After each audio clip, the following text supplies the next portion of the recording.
Hello, my name is Matt Bruno, and we're going to be going over some double stops today and just kind of how they're formed, what they are, how you can use them, and then go through hopefully some use cases that'll be beneficial to y'all. So double stops are pretty straightforward. They're just two notes of any chord. Now these could be major chords, minor chords, dominant chords, whatever. But it's just two notes of those chords played. In this lesson, we're just going to focus on the majors, but pretty much everything you learn here, you should be able to apply to those other chord tones as well, just with a little bit extra work. So basically, start off with, you got to know the major scale of whatever chord you're going to play, because you need to know the three notes that make up that major chord. So just quickly, a major scale, the G major, for example, that would be G, A, B, C, D, E, and F sharp, right? So the major chord that we're going to focus on is going to be the first, third, and fifth notes of that scale. So a G chord made from the G major scale is going to be G as the one, and then you skip to the third note, so G, A, B, so B being the third, and then skip to the fifth, so C and D, D being your fifth. So G, B, and D are the three main notes that we're going to be focusing on here. Again, when you apply this to any other chord that you're looking at, all you have to do really is just change out those numbers. The easiest way to do this is the Nashville numbering system. Check out my lesson on that if you don't know about that yet. Really great tool. All right. So now that we have the major scale, there's other lessons on that, so I won't bother going over that too much. Then we have the arpeggio, which are just those three notes played in succession. Now you can play those in a lot of different ways. I have other lessons on those too, so check those out as well. But in this case, we're just going to be now taking two of those notes on two strings and playing them at the same time, similar to a chord, right? So we're going to start off on the highest pitched two strings, so the B and the A and the E, and we're going to look at the main different ways to play this. There's 6 different positions total for double stops, but I like to break these up into tops and bottoms. It just makes it easier from a categorization standpoint. I thought it was easier to shrink down the amount of things that I had to learn in order to kind of grasp this topic. So that's just the way that I did it. You can do it and name and classify them however you want. I swear tops and bottoms is not a canon thing. So just real quick, we'll start off with the G on the top, right? So the reason I call these tops is you can see my first finger here. This is the closest finger to the player, right? So this is closest to me here. And it's also the closest to the headstock or the top of the instrument. So therefore, this is a top, right? So all the three positions in the top section are going to have my first finger up on the top. All right, and you're going to notice that in this case too, my first finger is a common finger, whereas my middle finger and ring finger will interchange a little bit. All right, basically we're going to start off with the second fret on the A string, which is the B note or the third, and the third fret on the E string, which is the G note or the root. Now that's your first position. We're just going to call that first position throughout the time.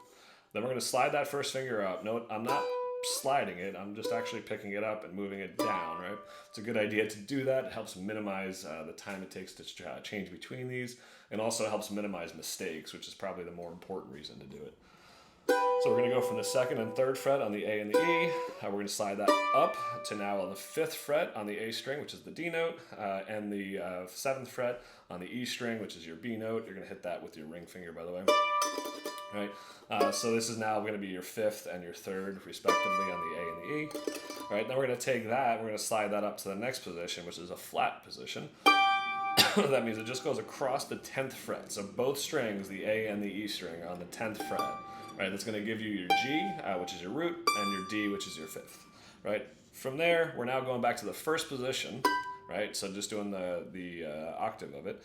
So you're starting on the 14th fret and the 15th fret on the A and the E respectively, and that's again your B and your G, or your third and your root. So going through that, we have our first position, second position, third position, and then back to the first position. All right, that's it. Those are the three main shapes in the tops section.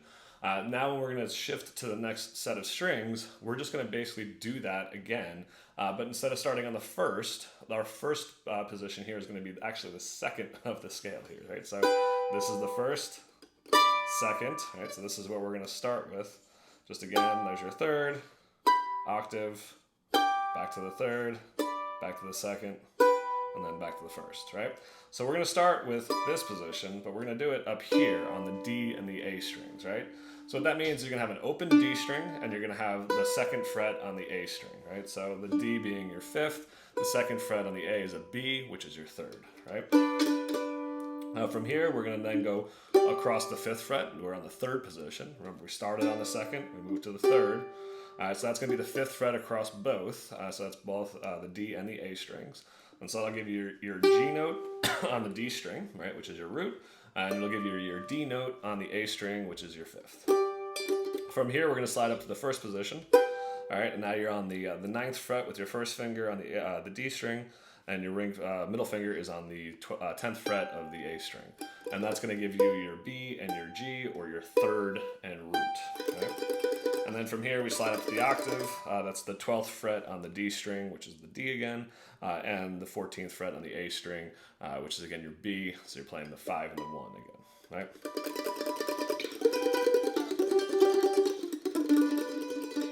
And so that's the basic gist of that position, right? As you may have guessed, the next setup is going to be on the G and the D strings. We're going to start off with the third position this time, so that's going to end up putting us over here. So the third position is an open, straight up, just both notes, D and the G, both open strings, so really easy to remember this one. Then we're going to go to the first position, right? So that's going to be your first finger on the 4th fret of the G string, while your middle finger is here on the 5th fret of the D string. So that's going to give you your B and your G, or your third and your root, respectively. From here, we're going to slide up into the second position, which is going to be your first finger on the 7th fret of the G. That's going to be your D note. And your ring finger is going to be on the 14th fret of the D, which is your B. So that's your third in this case. All right. So from here, now we're going to go up to the third position again. All right, and that's going to give us our octave on the third position. That'll be the D and the G and the D respectively, or your root and your fifth. You could go up a little bit further on this too to get to the top. It's doable here. That would be the 16th fret on the first finger on the G string, along with the 17th fret with your middle finger on the D string. You could do that. That'll give you your third and your root again, but it's kind of going a little overboard. So anyway, we have our open third position to start off with. Then we have our 4th fret and 5th fret. This is the first position on the next one. We move up to the second position, which is our 7th fret and the 9th fret. And then we move up to the octave, which is going to be the double across the 12th fret. And if you really want to get fancy, go all the way up to the top here. And then you can come back. Right? So great little exercise there. So once you've got those tops down, it's time to move on to the bottoms, or maybe you can just do them at the same time. They're equally useful. So the only difference between the tops, where your first finger is closest to the headstock, and that's why I call it that, is now the finger closest to the player is going to be closest to the bottom of the instrument, or furthest from the headstock. So to me, this just made sense to call bottoms. There's 3 different versions of these as well, so they're very easy to kind of get through. Similar to the tops, where you're using your first finger kind of as a guide tone to get through, where you're not really pulling that off. In this case, that's going to end up being your ring finger here. That's pretty much going to be a standard finger that's going to go there. So use that finger as a guide finger. Again, you're not sliding the note, right? You're going to actually individually place it, so you don't want to hear that slide. But we'll kind of go through that as we go along. So the first position for the bottoms here is going to start off with your ring finger on the 5th fret of the A string, which is the D note, or the 5th, and your middle finger is going to be on the 3rd fret of the E string, which is your G. Right? So there's your first position. Notice that there's a 1 fret gap between your fingers, right? That's going to come in handy, because the next position actually has 2 fret gap, right? So you're going to now slide all the way down from here. You're going to slide all the way down to the 10th fret on the A string, and the 7th fret on the E string. And you're going to notice that there's a 2 fret gap between there, right?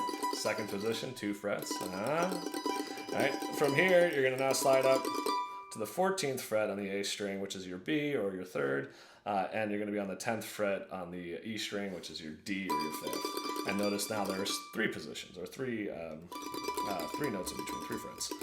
You could also go up to the octave. These are going to get really high up real quick, especially as we go up the neck, and you can see there's like a little scoop here, so it gets a little harder. But this is going to be, if you want to do the octave, on the 15th, on the A string, it's going to be on the 17th fret using your middle finger, and 15th fret on the E string to get that octave, right? So here, again, first position is the 5th fret and 3rd fret respectively. Note the 1 fret gap. Then it's the 10th fret and the 7th fret. Note the 2 fret gap. Then it's the 14th fret and the 10th fret. Note the 3 fret gap. And then it's back to the octave. Note we're back to 1 again. All right, that's it. All right, so keep that in mind. Those positions, again, just like the tops, they're going to repeat. So as we go up to the next 2 strings, the D and the A string, instead of starting with that first position, we're going to actually start off with that second position, right? So we're going to have a 2 fret gap between. And so this would be the start of that second position on the D and the A strings, right? You're going to take your ring finger and you're going to put on the 5th fret of the D string. That's going to give you your G or your root. Your first finger is going to go on the 2nd fret of the A. That's going to give you your B or your 3rd. And that's your second position on the D and the A strings. From here, now we're going to go up to the 3rd position. So remember, 3 notes between. So now you're on the 9th fret on the D, and you're on the 5th fret with the A. That's going to give you your B and your D, or your 3rd and root, respectively. From here, now you're going to move up to the first position, which is the 12th fret on the D string. That's your D or your 5th. You're going to use your ring finger there again. And on the 10th fret with your middle finger on the A string, that's going to give you your root or your G. Right? From here, again, we could do the octave. Like I said, it kind of gets a little high up there, so don't worry about it if you can't get up that high. But that would be on the 17th fret on the D string. That's going to give you your G note. And it's going to be on the 14th fret with your first finger. That's going to, on the A string, that's going to give you your B or your 3rd. Right? So again, we start off here with the second position. We slide up to the 3rd position, back to the first position, and then if you're going to be an all-star, you get back up to that octave right there, right? And then come back down. Watch out for that C. So that's basically the ins and outs of those 2 strings. Now we're going to go over the next 2, which is going to be on the G and the D respectively. So just like with the tops, this is going to start off on the 3rd position now. So our 3rd position, remember, has 3 frets between, so we're going to end up doing that here. That's going to work out to having an open string. So basically, we're going to put our middle finger here on the 4th fret of the G string, and we're going to use the open D string, right? So that's going to give you your B on the G note, and you're going to get your open D, which is the D or the 5th. So you have your 3rd and 5th. From here, now we're going to go to the first position. So you're going to take your middle finger and slide it down. That's going to end up being here on the 7th fret of the G string. It's going to give you your D note or your 5th, and your first finger on the 5th fret of the D, which is your G or root. From here, now we're going to go to the second position. It's the second position again. Now you're going to have your middle finger here on the 12th fret. That's going to give you your G or your root, and your first finger is going to be on the 9th fret. That's going to give you your B or your 3rd. So that's the basic position there. And then if you want to go all the way up top, you can get back to the 3rd position octave. That's going to have your ring finger is going to be on the 16th fret. That's going to give you your B or your 3rd on the G string. And your first finger is going to be on the 12th fret of the D string, which is your 5th. All right? So that's basically that position.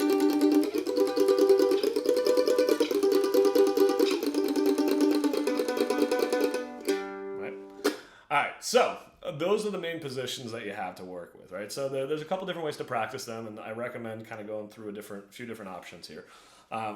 Doing it straight like we just did is a really great way to kind of get familiar with the positions, especially if you're going to use these to connect up the neck at some point. You can also blend the tops and the bottoms when you're doing this, right? So if we start off here on the A, we can start off with the first top, first bottom, second top, second bottom, 3rd top, 3rd bottom, back to the root, right? And so that's a great way to kind of get familiar with how these things line up and how they can be used to move up and down the fretboard, right? Right, so I do recommend doing that practice because that is very helpful, and you can start seeing how, like, combining those things can really help move you down and up and down the neck. You can also use them to kind of move across. Right, so that's helpful too, to play in position. Right, so I recommend looking at that as well.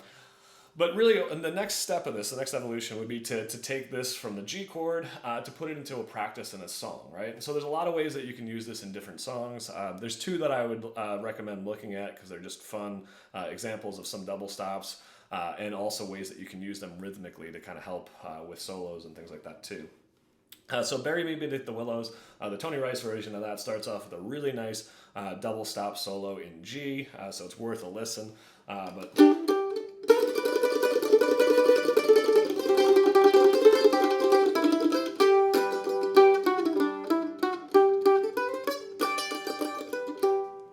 really beautiful double stops, and that's all just in that double stop. You can see here the third position is where they're right. There's a little off note that's out of the double stop, but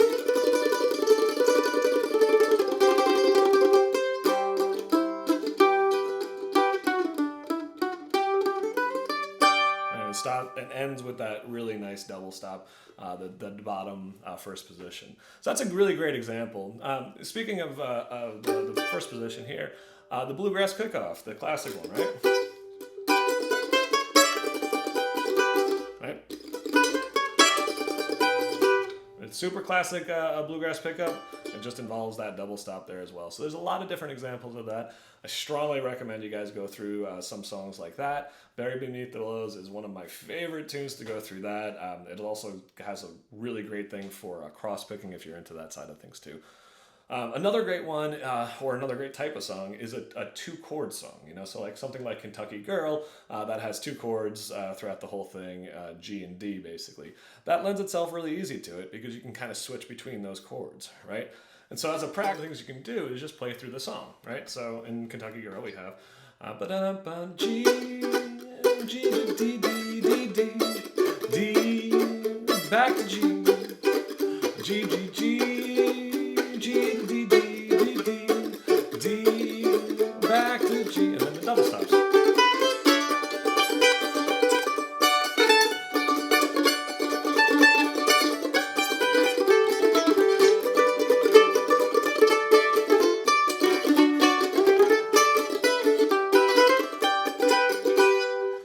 So all those are pretty much just straight up double stops, right? There's nothing really too fancy about that.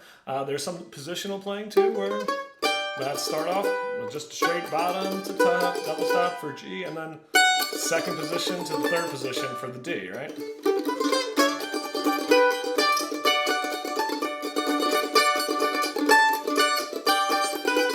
Right, and then from there, I'm just sliding up to the third position, and then the first position. So it's really fun to use that. 1-5 positions or 1-5 changes are usually really cool too because there's only usually one little change that you have to do. Right, so on the open G, or the bottom G, I'm sorry, first position, it's really simple to switch to a D with a high F, or really simple to get that A in there as well, depending on where the melody ends up being. So really fun ways to use those. Alternatively, outside of using them for the soloing, you could also use these for chords. And so this is really good from a rhythmic standpoint, especially when there's a lot of players involved in a jam or something, and maybe everyone's doing this open G, and you just don't want to play that open G, or maybe they're even all doing the big chop G and getting that high ring over there, and you want to either differentiate or just kind of lay back a little bit and not be intrusive. These really work well when they're played on the lower end of the strings, right? So, for example, same song, Kentucky Girl, I can take that and I can play the chords using here, right? We're doing the first position for G, sorry, the low G strings here, right? So,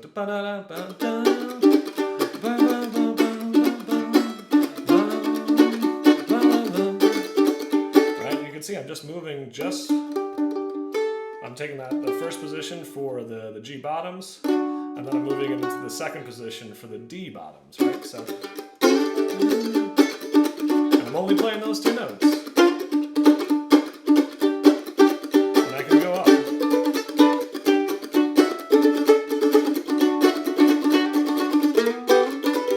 Right, and then that leads you right into some soloing too. that's a cool way to kind of keep your keep the mandolin out of the way of other people, especially when there's a lot of folks in the jam, lots of different types of instruments. Playing less can really be a lot better, especially when you're trying to pay attention to the soloist and things like that. And so using these as just little mini chords, right?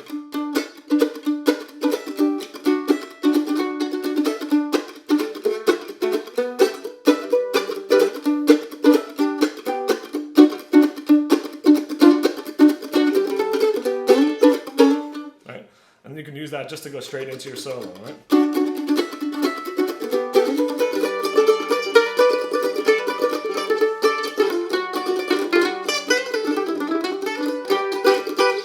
So really easy to use these things to kind of move around, get a kind of a more interesting melody, a more interesting solo, more interesting rhythmic ideas, and the ability to kind of move around the fingerboard so you can stay out of other people's ways. It's a really powerful tool. I strongly recommend you guys go through this as much as you can, learn as much about the double stops as there are. Just go through them, practice them through your favorite songs, pick different songs and try that as well. And then once you get the handle on the major, just straight up major scales, start moving into things like the minor arpeggios and the minor double stops, the dominants, the sevenths, so you get that cool seventh tone in there. That can be really fun as well. As always, if you have any questions, feel free to reach out to me through my website, mattcbruno.com. You can hit the contact page there, or you can find me at some local jams here in San Diego. Happy picking.